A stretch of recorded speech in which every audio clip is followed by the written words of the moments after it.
अस्सलामु अलैकुम वरहमतुल्लाहि वबरकातुहू। हकीम मोहम्मद याकूब आपकी खिदमत में हाजिर है। आज हम बात करेंगे इंशाअल्लाह ताउन के बारे में। ये एक वबाई मर्ज़ है, ये दहाइयों में कभी कभार हुआ करती है।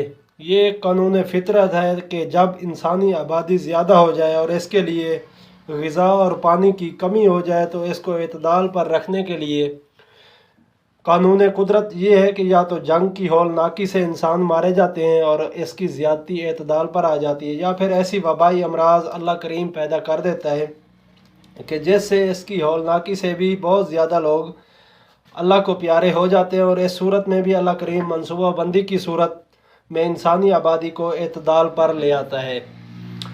ये कानून फितरत है, इससे इनकार नहीं। कुदरत कामला का हर काम इंसान के लिए बेपनाह फ़वाइद रखता है।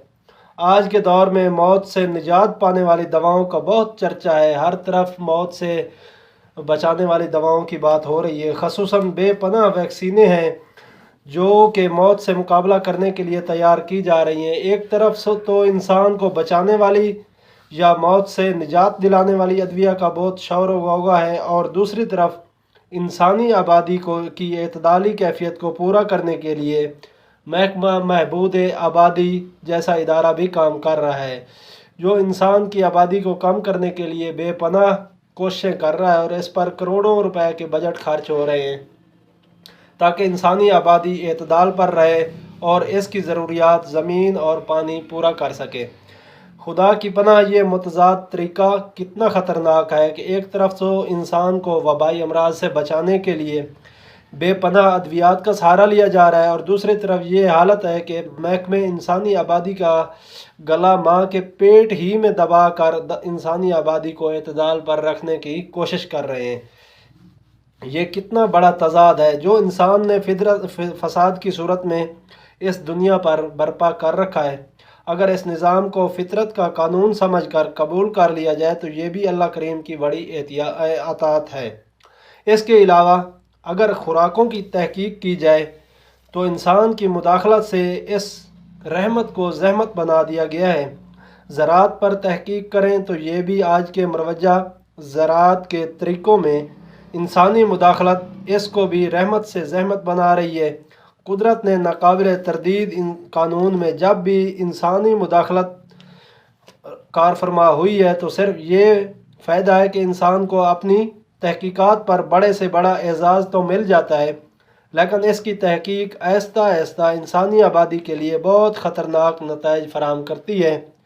ताउन भी एक तरह की वबा है जो चूहों के मुर्दा जिस्म के ताफुन से पैदा होने वाली मर्ज़ है। इसकी बदबूदार और वायरस फ़ज़ा में फैल कर ऐसे इंसानों को इस बीमारी से मुतासर कर लेती है जिनका दिफाई निज़ाम वाइटल फोर्स क़ुव्वत मुदब्बरा बदन कमज़ोर होती है। ये भी एक तरह का गुद्दी सोजिश का मर्ज़ है, जिस्म के गुदद के सोजिश का मर्ज़ है, जिसको आम ज़बान में ताउन कहते हैं। इस वबा से जिस्म के सारे गदूद सोजिशनाक होकर मुतासर होकर मुतवरम हो जाते हैं, जिसकी वजह से जिस्म में सफरावी असरात मादूम हो जाते हैं, क्योंकि सफरा नहीं रहता बल्कि एक तरह का जहर बन जाता है, और इसकी वजह से इंसानी ज़िंदगी तलफ होकर रह जाती है। ये भी गदूद की अमराज का एक ख़तरनाक मर्ज़ है जिसके ऊपर ये हमारी बात चल रही है।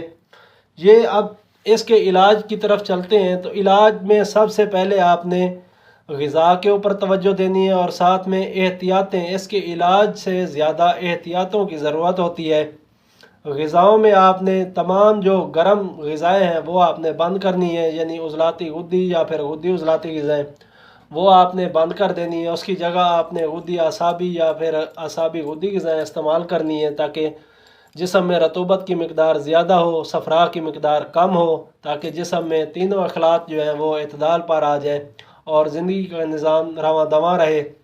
तो ये आपको ग़िज़ाई चार्ट मेरे चैनल के ऊपर मिल जाएंगे, वीडियोस की शक्ल में आप वहाँ से इस्तेफ़ादा कर सकते हैं। तो इनमें सबसे पहले जो तदाबीर हैं, एहतियाती तदाबीर इख्तियार की जाएँ तो ज़्यादा बेहतर है। ये मर्ज़ इंतहाई ख़तरनाक वबाई मर्ज़ है जो अपनी मुताफ़िन बदबूदार लहरों, जिसे वायरस भी कहा जाता है, से लाक होता है। और ये बदबूदार लहरें जब तक जहाँ तक पहुँचती हैं वहाँ तक اپنے اثرات سے وبائی صورت میں تباہی پھیلاتی ہیں۔ اکثر یہ مرض وبائی صورت میں پہلے چوہوں پر وارد ہوتا ہے اور یہ چوہے اس مرض سے متاثر ہو کر مکانوں کے کونوں میں پہنچ کر مر جاتے ہیں اور ان کے مردہ اجسام کی بدبو پھیل کر انسانوں تک رسائی حاصل کر لیتی ہے، جس سے یہ وائرس آگے سے آگے پھیلتا رہتا ہے۔ وائرس یا پھر بدبودار لہروں کی تحقیق آج کی تحقیق نہیں بلکہ یہ تاریخی تحقیقی طور پر بہت پرانی ہے۔ جب علاج جادو ٹونے وغیرہ سے ہوا کرتا تھا، اس دور میں جادوگر، جنہیں معالج اس وقت کے معالج کہا جاتا ہے، متاثرہ مکان میں خوشبودار پودوں کو جلا کر دھونی دیا کرتے تھے۔ اسی طرح پبلک اسٹیٹ جیسے کہ مساجد ہیں، خانقاہیں ہیں، مندر ہیں یا اس طرح کے دیگر مقامات جہاں پر صحت مند اور مریض لوگ اکٹھے ہوتے تھے، تو اس ماحول کی لہریں بھی بدبودار ہو جایا کرتی تھیں۔ ان مقامات کی انتظامیہ اس کا تدارک یہ کیا کرتی تھی کہ اس مسجد، مندر اور خانقاہ میں عود کی لکڑی، سندل کی لکڑی، رال، گگل اور اس طرح کی جو خوشبودار گوندیں ہوتی ہیں یا پھر برادے ہوتے ہیں، وہاں پر جلا کر اس کی دھونی سے وہ لہریں جو یہاں پر جمع ہو کر صحت مند لوگوں کو متاثر کر رہی ہوتی تھی، ان دھونیوں سے ان کی اصلاح کر دی جاتی تھی، تو یہ بیماری کنٹرول میں ہوتی تھی۔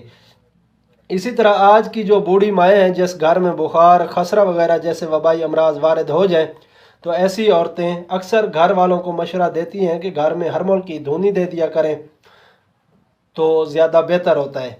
یہ بھی صورت جو ہے وہ تدارک ہے، وہی جو پہلے ہم بتا چکے ہیں، یعنی بدبودار وائرس کے مقابلے میں خوشبودار صحت مند وائرس، یعنی جو بدبودار وائرس ہوتا ہے اس کی جگہ آپ خوشبودار چیزوں کی دھونی لگا دیں تو یہ آپس میں ہوا کے اندر ہی آپس میں ایک دوسرے کے ساتھ ایک دوسرے کو ختم کر دیں گے۔ اس بات کی تفصیل ابتدائی طور پر بیان کر دی ہے۔ اس وبائی مرض کے دور میں مکانات کو خوب صاف رکھیں۔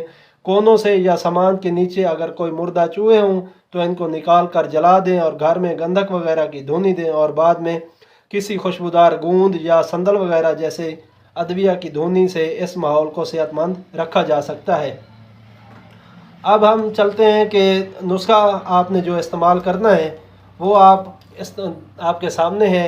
اس سے جو ہے نا اس مرض سے بغلوں اور جنگاسوں کے غدود بھی پھول جاتے ہیں، جو کہ جن کے اوپر آپ مرہم لگا سکتے ہیں، جو کہ مرہم میں آپ کو ایک اور ویڈیو میں بتا چکا ہوں، وہ غدود ناقلہ کا متورم ہو جانا، غدد ناقلہ کا متورم ہو جانا، اس ویڈیو میں آپ کو ایک مرہم بتائی تھی، وہ آپ مرہم یہاں پہ بنا کے استعمال کر سکتے ہیں۔ ویڈیو لمبی ہو جائے گی اس لیے اس کا نسخہ یہاں میں پیش نہیں کر رہا، آپ اس ویڈیو میں دیکھ کر آپ وہ نسخہ استعمال کر سکتے ہیں۔ آپ کے سامنے یہ جو نسخہ پڑا ہے یہ کھانے کے لیے ہے۔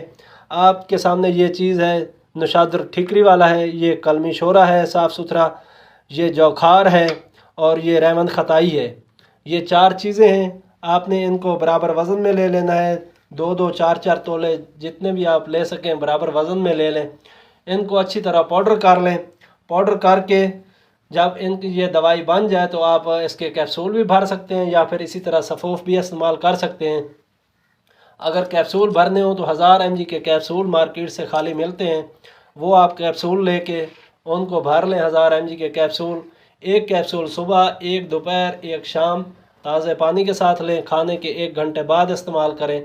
یہ یاد رکھیں کہ آپ غذا کے فوراً بعد پانی کا استعمال نہ کریں، کسی بھی مشروب، چائے، بوتل وغیرہ کا، تو اس سے جو ہے جو ہم غذا کھاتے ہیں وہ معدے کے اندر اسی کی طرح پڑی رہتی ہے اور سڑان پیدا کرتی ہے، جس سے بہت ساری بیماریاں پیدا ہوتی ہیں۔ تو میری آپ سے گزارش ہے کہ آپ میرے چینل کو لائک کریں، شیئر کریں تاکہ دوسرے لوگ بھی اس سے مستفید ہوں۔ غذا کے اوپر زیادہ توجہ دیں۔ اس بیماری میں آپ نے غذا جو استعمال کرنی ہے وہ غدی اعصابی اور اعصابی غدی غذائیں استعمال کرنی ہے۔ زیادہ سے زیادہ آپ دودھ والی چیزیں استعمال کریں۔